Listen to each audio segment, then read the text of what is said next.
Any person that has played cricket for long enough knows that it can be one of the most fun and simultaneously most frustrating sports at any given time. And nothing is more frustrating than working hard, hitting hundreds of balls just to go out in the middle and fail miserably. So in today's video, we will be covering 5 reasons you keep going out, number 5 being the most important. Hopefully, by being aware of these 5 things, you can increase your success rate and score a bunch more runs. The first thing that leads to you getting out is commitment. Commitment can be one of 2 things. Firstly, commitment to practice. Most players realistically don't hit enough balls to really be proficient at the shots they would like to play. And like the old saying goes, failing to prepare is just preparing to fail. So make sure that from this point out, you really try and find some time to prepare properly for every single match.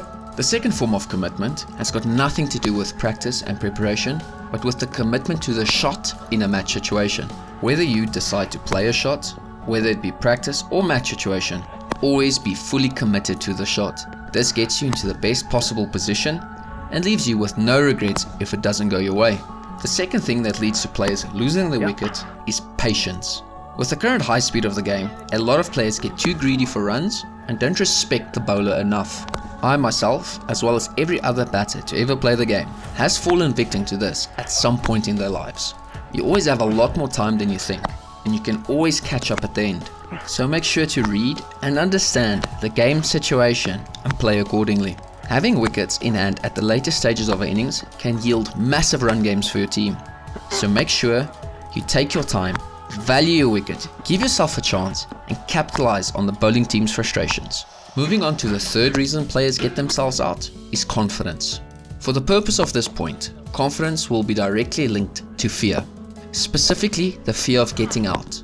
Confidence can be a double-edged sword. Having overconfidence can be detrimental, especially when you don't respect the bowler. When this happens, the batter ends up playing over-aggressive shots to a ball that may be too good to play those specific shots to, resulting in them losing their wicket. The flip side of this is having that confidence can help you play those once-in-a-lifetime innings and do something truly special at whichever level you are playing. Staying on this topic, underconfidence is also a massive factor in batters losing their wickets. This one kind of plays off of our first point, commitment.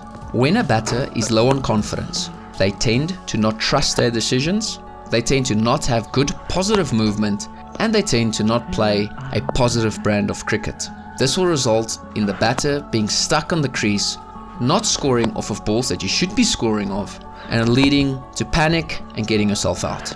For our penultimate point, we have chosen emotions. There's always a bunch of adrenaline running through your body, so being in control of your emotions is one of the harder things to do as a batter.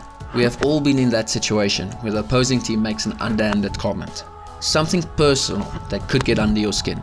Not only comments, but physical pressure of the match situation can also trigger some negative emotions. Thoughts like, can I really do this? Am I good enough? Etc. When these negative emotions find a place to fester inside you, you as the batter will not play your normal game and end up doing something stupid that will cost your wicket. Being able to control that frustration and anger and convert those feelings into determination is a surefire way to keep you invested in the game and play that important innings that's needed in the situation.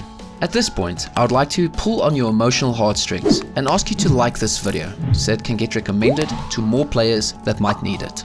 Last, but definitely not least, is game plan. This is the most important point on this list, and the point that causes the batter to throw their wickets away when completely unnecessary. Every batter has strengths and weaknesses, and knowing how to play around those strengths and weaknesses is one of the most important skills that every good batter needs. The best way to get used to this is creating and playing according to your batting game plan. When we don't have a game plan and we don't bat around it, we end up playing shots that aren't low risk at that specific point in your innings, leading to you losing your wicket. Make sure to write down your strengths and weaknesses and look to play around those for as long as possible and while the match situation allows it. This will help you get more consistent, score more runs, and ultimately enjoy batting so much more.